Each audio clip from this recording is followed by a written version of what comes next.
wabarakatuh. Waalaikumsalam warahmatullahi wabarakatuh. Alhamdulillah. Alhamdulillahirabbil alamin. Wassalatu wassalamu ala sayyidil mursalin nabiyina Muhammadin wa ala alihi wa ashabihi ajma'in. Wa man tabi'ahum bi ihsanin ila yaumiddin.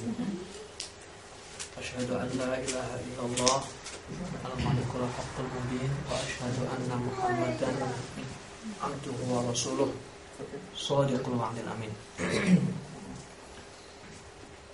Wa ba'du, ya ayyuhal hadiruna wal hadirat, usikum wa nafsi bitaqwallah faqad fazal muttaqun wa ahsukum ala ta'atihi la'allakum turhamun. Faqad qala Allah ta'ala fi kitabil karim wa huwa asdaqul qailin. A'udzu billahi minasyaitonir rajim. Bismillahirrahmanirrahim.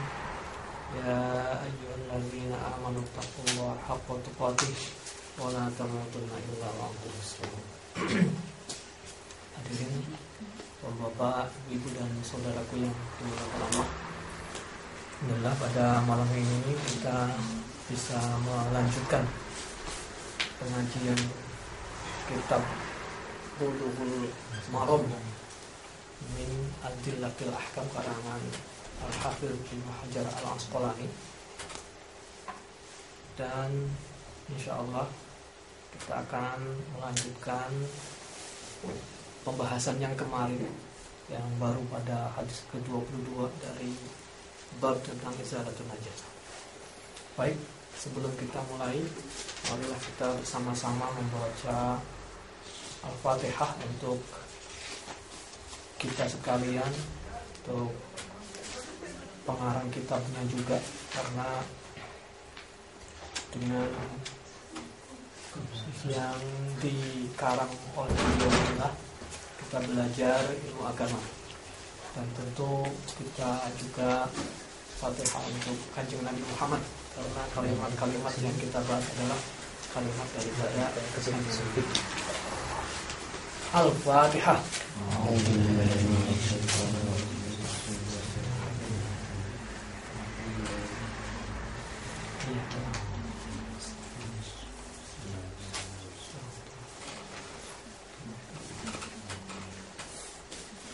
Sebagai pendahuluan, memang dalam menuntut ilmu itu salah satu adabnya adalah mendoakan pengarang kitabnya.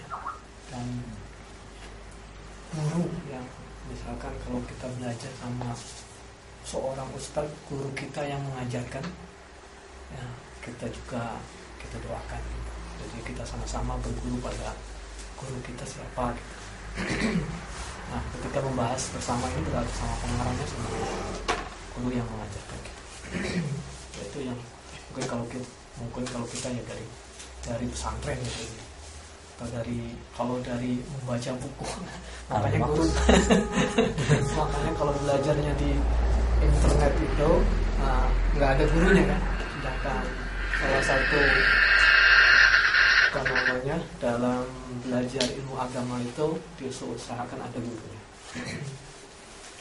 Dan belajar ilmu agama itu hukumnya wajib, karena bagian dari kehidupan kita sehari-hari. Orang yang belajar ilmu agama beda dengan orang yang tidak belajar ilmu agama. Ada sebuah syair yang sangat bagus yang sering diungkapkan di pesantren. Ta'allam fa innal mar'a alima wa laysa akhu 'ilmin kaman huwa jahilu fa inna kabiral qawmi la 'ilma 'indahu saghirun ila taqfat ilaihil mahafilu. Ta'allam, belajarlah. Ta'allam falaisal mar'u, maka tidak ada seorang pun yuladu alim, orang itu lahir tidak ada dalam keadaan sudah alim, sudah tahu begitu. Walaisa akhu ilmin kaman huwa jahil, dan orang yang mempunyai ilmu itu tidak sama dengan orang yang tidak tahu. Jadi sangat beda sekali Bahkan dalam suatu hadis seorang yang alim dia tidur itu lebih ditakuti oleh syaitan daripada ahli ibadah. 1000 ahli ibadah yang lagi ibadah gitu. Karena orang yang ahli ibadah dia bisa digoda, bisa bisa ditimbulkan ria, bisa macam-macam. Dan fa inna kabiral qaum, sesungguhnya orang yang besar di kaumnya yang tidak punya ilmu, saghirun ila dzafat ila ilmu. Kalau dia tidak punya ilmu maka dia akan terasa kecil di kaum. Jadi seorang misalkan presiden gitu tidak punya ilmu yang bagus mumpuni gitu ya, maka menjadi bahan tertawaan. Dulu ada, ini sebagai cerita ini aja ya, anekdot gitu, tapi ini cerita beneran.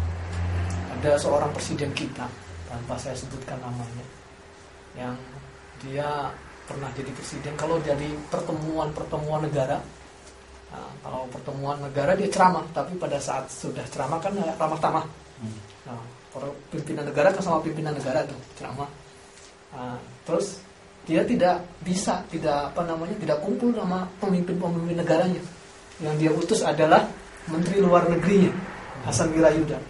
Dia hanya berkumpul dengan ibu-ibu yang dari KBRI dan lain sebagainya, membahas masalah. Karena apa? Karena dia secara komunikasi dengan para pemimpin dunia tidak bisa gitu. Kemampuan bahasanya terbatas. Mau membahas yang lain juga. Yang lain kan orang-orang yang pandai-pandai. Jadi yang diutus adalah Menteri Luar Negerinya untuk bicara dengan para presiden yang lain. Ya, ini sebagai anekdot saja. Jadi ketika orang yang tidak punya ilmu maka malah dia menjadi kecil. Baik, ikhwanilah rahmatullah, saudaraku yang berbahagia. Kita lanjutkan. Kita akan bahas mengenai bab izalatun najasah. Bentar Pak, gitu.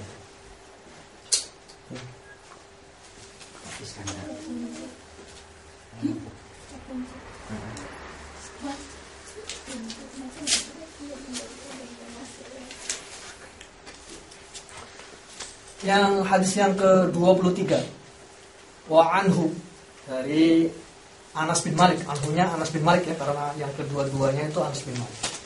Wa anhu, dan dari Anas bin Malik. Wa ruwiya an Anas bin Malik, ruwiyanya bilang radhiyallahu anhu, qala, berkata Anas bin Malik, lamma kana tatkala ada yaumu Khaybar, ketika di perang Khaybar, amaro memerintahkan Rasulullah Aba Talha, fanada, maka manggil. Jadi ini bisa jadi Yaum Khaybar, makna itu bisa jadi pada saat itu Rasulullah khutbah atau pada saat itu Rasulullah sedang berbicara ngobrol. Fanada, maka Rasulullah memanggil atau menyerukan. Bisa juga Rasulullah berpidato. Salah satunya adalah innallaha, sesungguhnya Allah, wa rasulahu, dan rasulnya, maksudnya rasulnya Allah, maksudnya kanjeng Nabi Muhammad, yanhayanikum, mereka berdua, Allah dan rasulnya, mencegah kepada kamu sekalian al-luhumil humuri, dari daging luhumun jamak taksir dari kata lahmun. Lahmun itu artinya daging. Al-luhumul hurumi, dari makan daging humur. Humur itu keledai. Al-ahliyah, himar. Himarun humur. Ya. Al-ahliyati, yang ahliyah. Yang ahliyah itu yang yang ada di perumahan, yang dipelihara. Fa innaha, maka sesungguhnya luhumul humur, dagingnya keledai itu rijsun, najis. Muttafaqun alaih. Hadis ini diriwayatkan oleh Bukhari dan Muslim. Yang sebelahnya hadisnya. Itu bedanya. Haram juga ya? Dari sini di sana perlu dimatikan. Ada yang perlu ada minta lawahis.